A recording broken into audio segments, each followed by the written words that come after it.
Muibi, Ya. mungkin kita tahu dan sepakat kalau kita dari kecil, kita tuh udah terbiasa sama yang namanya dongeng.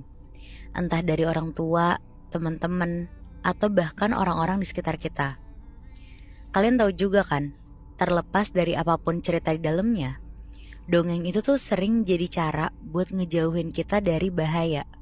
Makanya wajar kalau setan tuh sering kali dipakai jadi unsur buat nakut-nakutin dalam ceritanya. Nah, tapi gimana jadinya kalau cerita dongeng yang mungkin niat awalnya tuh buat ngejagain kita, itu tuh justru beneran jadi kenyataan. Dan sosok-sosok setan ini tuh gak cuma cerita, tapi ini tuh nyata.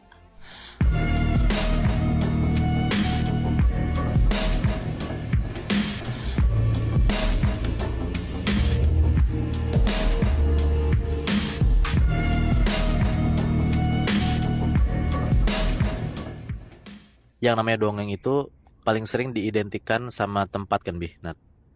Tempat yang mungkin tuh secara bentuk atau kelihatannya tuh biasa aja, bisa jadi sebenarnya tuh ngeri gitu. Kalau misalnya udah tahu tuh atau dengar cerita dari warga sekitar atau warlocknya gitu di sana. Iya. Nah, tapi nggak cuma tempat-tempat biasa aja. Ternyata tempat-tempat yang notabene emang udah serem dari sananya gitu, kayak contohnya kuburan gitu. Ternyata tuh juga punya dongeng atau cerita simpang siur dari warga-warga sekitarnya.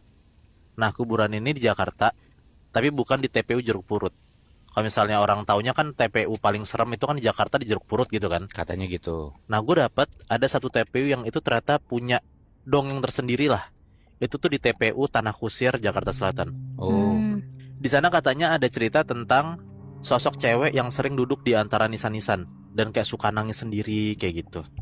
Nah, yang ngalamin ini sebut aja namanya Alam. Alam itu tuh supir ambulan di salah satu rumah sakit di Jakarta. Ini bukan kejadian baru. Ini sekitar udah kayak 2 tahunan lalu waktu pas statusnya si Alam ini masih freelance gitu, belum tetap. Jadi waktu itu Alam tuh pertama kali ambil shift malam karena sopir lain tuh mendadak gak bisa masuk kerja. Dan pas banget di hari itu dia diminta buat antar jenazah malam-malam ke TPU Tanah Kusir. Alam gak sendiri.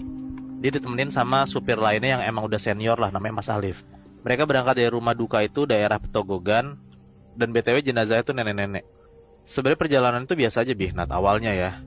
Tapi pas begitu sampai di area makam itu, di Tanah Kusir itu sekitar jam 10 malaman, suasana itu langsung beda.